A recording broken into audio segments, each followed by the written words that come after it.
At so ayan, hi guys! Welcome back sa channel natin at eto na nga po sa episode 35 natin para nga dito kay Kalbo. Pero ayan, bago tayo magsimula ay kung bago ka pa lang din sa channel natin ay huwag mo kalimutan mag-subscribe at pakipindot na rin hayang sa notification bell para ma-update ka every time na meron tayong bagong upload. Sino naman po at ulit ay huwag na nga natin patagalin pa. Simulan na natin yan. At kanina nga ay dito tayo natapos sa pagtadtad nito na Atomic Samurai dyan kay Rhino. At pagkatapos nga niya is bam!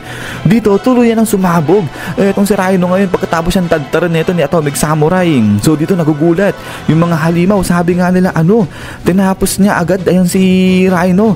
Ano nangyari? Sabi nila hindi nila nakita kung paano yung ginawa niya dyan kay Rhino. Pero ito nga sabi nila, wala silang idea kung ano nangyari, pero kita nila isang espada lang yung gamit niya, sabi nilang ganyan. At then ito nga biglang atake ngayon ito mga halimaw, sabi nila nga rito na kapag inatake nila sabay-sabay itong si Atomic Samurai ay kayang-kaya nilang patayin niya. At mukhang siya na nga raw yung pinakamalakas na hero dyan. At then pagkatapos nga nito ay dito nga biglang kinuha ngayon ni Atomic Samurai ito nga ng anlaking toothpick at ayun, winasiwas na ngayon dito yan sa isang halimaw. At pagkatapos nga niya grabe na tadtad rin ng ganong katindi itong halimaw gamit lang itong toothpick dito ni Atomic Samurai. Pero ito, kakagatin niya ulit itong toothpick niya, parang kadiri naman. Ba't na pagkatapos nga niyan ay ito nga parang pumasok na sa zone itong si Atomic Samurai. Ito nga kinuha niya na itong kanyang espada at pagkatapos nga niya nispang ito, grabe, pinaghihiwa niya nga rito, inatake niya sabay-sabay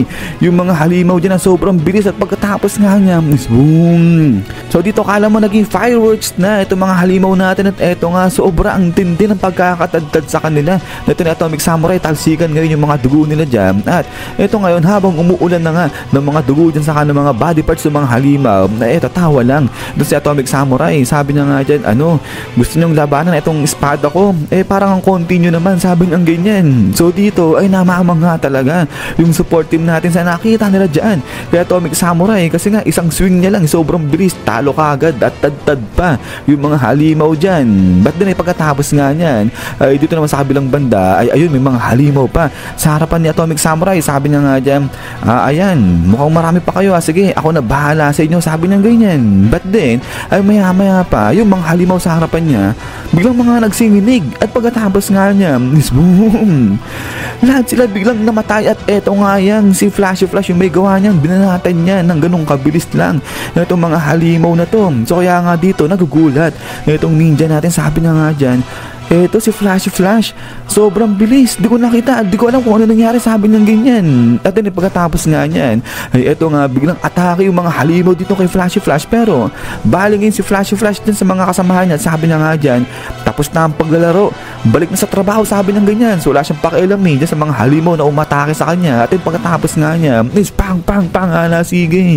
So dito ang bilis, kala mo lumipad lang eto si Flashy Flash, pero ayan, patay lahat ng mga dinaanan ng halimaw nito ni Flashy. At pagkatapos nga niya ay dito naman sa kabilang banda itong mga halimaw na to, sabi nga nila kailangan lang nilang pumatay ng isa dahil sa mga hero para magkaroon sila ng credit. So ngayon tumarget sila ng mukhang pinakamahina sa kanila, ayun yung patayin nila. At eto nakita nila etong si Gisper, ayan yung tatargetin nila. Pero dali-dali ay eto nga biglang pasok dyan ito si Mizuki, sabi niya nga dyan, okay sige subukan nyo, halika kayo rito, sabi niya ganyan. But then eto nga biglang humarang din sa harapan niya etong si Dark Shine. So ayun, nagulat ito si Mizuki. At pagkatapos nga niya ay dito nga biglang inatake na ito si Dark Shine. Pero ito si Dark Shine wala na sa kanya, hindi niya pinapansin yung atake sa kanya dyan sa harapan niya. At ito biglang balik siya kay Mizuki, sabi niya nga dyan, pagod ka na ba?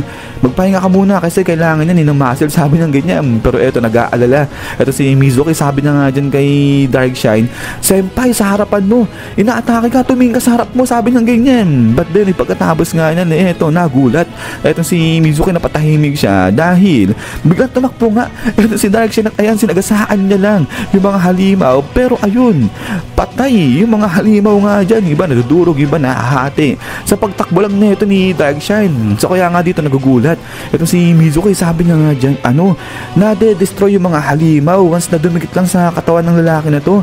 Anong klaseng training yung ginawa niya para maging ganyang katibay, katigas yung kanyang katawan? So grabe, nagpapakita ang gilas na dito, nagpapasikat na. Ito mga S-class naman natin ngayon at ito nga yung mga support team ay napapatahimik na, namamangha na. At yun ay pagkatapos niyan, dito naman sa kabilang banda, ay ayun si Buta, kinakain yung halimaw.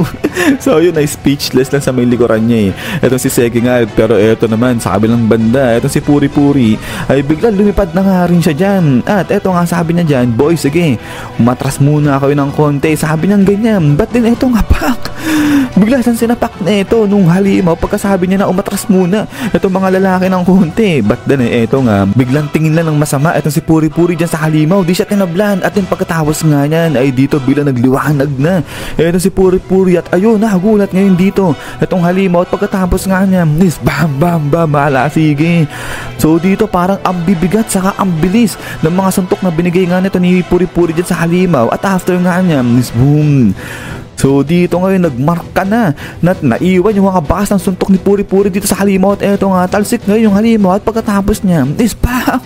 So dito grabe ang tindi, nawasak itong halimaw sa sobrang lakas ng pagkakasuntok sa kanya ni Puri Puri. Pagkatapos nga niya, ay ito ngayon nagulat tuloy itong mga support team. So lahat yung mga support team nagugulat kapag gumagalaw dito itong mga S-class natin. At din ay after nga niya, ay dito ngayon patay itong halimaw. Sabay biglang sabi ngayon ni Puri Puri dito sa mga lalaki, nakita nyo ba yun boys? Di ko kayo may sisi kung may love kayo sa akin. Sabi niya ganyan. But pagtingin niya nga dyan sa may likuran niya, ay layo ng mga lalaki. Sabi niya nga rito, teka lang, parang ang layo nyo naman masyado. Sabi niya ganyan. Sabi niya nga konti lang yung i-atras nila. But then pagkatapos nga rito kay Puri Puri, ay dito naman sa kabilang banda, ay ayun nga sa may taas niya, biglang may nahulog. At eto nga yung si Jagan, naging parang garbage trash na, naging basura na etong si Jagan dyan. At eto nga yung sabi ni Puri Puri, ang tindi talaga ng hatred ng halimaw na to kasi na-maintain niya yung kanyang form sa kabila ng pakikipaglaban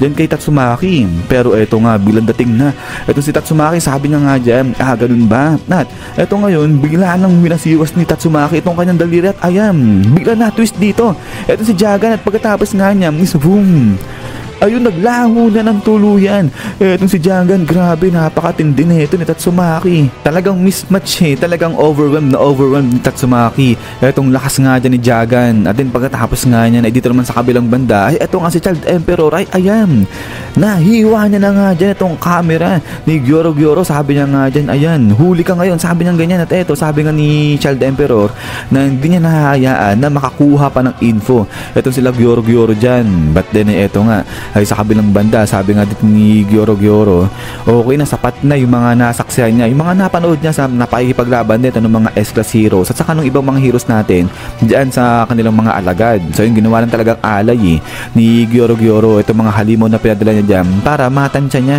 kung ganong kalakas itong mga heroes natin. Pero ayun, ang tuloy niya dito na gusto niya sanang makita kung paano lumaban si King. Gusto niyang makita kung ganong kalakas si King, pero yun lang, wala nga si King dito. But anyways, ito nga sabi ni Gyoro ngayon ay na-figure out niya na, sabi niya ganyan. So may nalaman etong si Gyoro. But then ay eto nga, biglang labasan na rito etong ibang halimaw sa harapan ni Gyoro. Sabi nga nila rito na ano ba naman etong si Gyoro, gusto na nga raw nilang pumatayin. Bakit sila pinatawag pa, sinamon dito ni Gyoro. At eto ngayon ay labasan na etong mga executives nga natin dyan. At eto si Blackie, tarong niya etong si Gyoro, sabi niya nga dyan, okay sige, ano yung na-figure out mo? At then ay pagkatapos nga niyan is yan guys, so hanggang dito lang etong si episode 35 natin. At eto na nga ay pinatawag na ngayon ni Gyoro etong mga executives na nga na to. So mukhang babanat naman na dyan etong mga executives laban dun sa mga heroes natin. So yan guys, ay ulit ay maraming salamat sa walang sawang pagsuporta at panonood dito sa channel nga natin. So ayan, ay hintay lang po para sa kasunod na episode ito. At ayan, ay lagi mag-ingat. God bless niyo lahat at kita-kits tayo ulit.